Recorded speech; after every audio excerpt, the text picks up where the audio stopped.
Amis des tiroirs Tektronix, bonjour.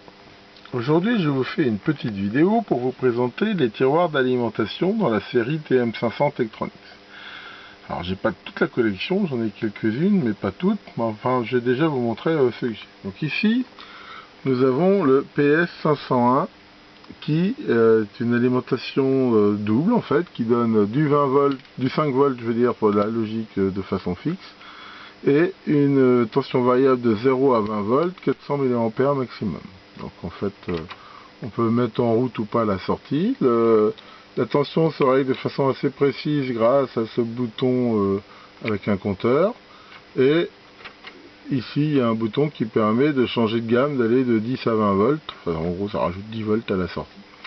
Et ici. Donc ici, on a la possibilité de limiter le courant de sortie.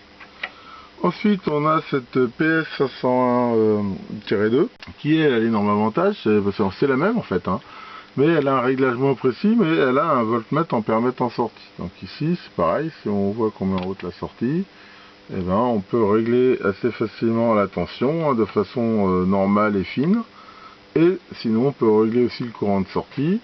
C'est toujours 0,20 volts 400 milli et 5 volts continu. Donc ici, on a un bouton pour switcher entre la fonction ampèremètre ou voltmètre.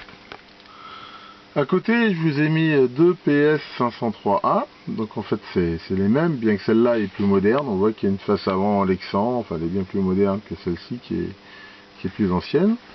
Et donc sur ces alim-là, celle-là, elle donne toujours du 5 volts, 1 ampère pour la logique, mais elle donne deux tensions symétriques, et alors ça c'est intéressant, avec deux modes. C'est-à-dire qu'on peut les régler de façon complètement indépendante l'une de l'autre. Voilà, donc ici ça règle la négative, ici la positive, avec un réglage gros, un réglage fin. Mais on a cette possibilité d'avoir ce que j'appelle le dual tracking, qui quand on le met en route, va permettre en fait de faire varier la tension entre 0 et le maximum que l'on a défini. Si par exemple ici je l'arrive sur 10 volts et celle-là sur 5 volts, bah, quand je ferai tirer ici le bouton et je ferai varier de 0 à minimum, bah, je ferai varier le minimum de 0 à moins 5 et le maximum de 0 à moins 10, de façon proportionnelle. Donc en fait, des fois ça va, bon, pas dire que ça sert toujours, mais ça peut être intéressant.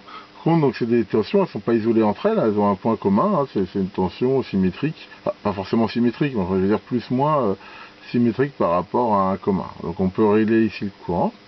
Alors, c'est les deux mêmes, mais vous voyez qu'ici il y a cette petite LED.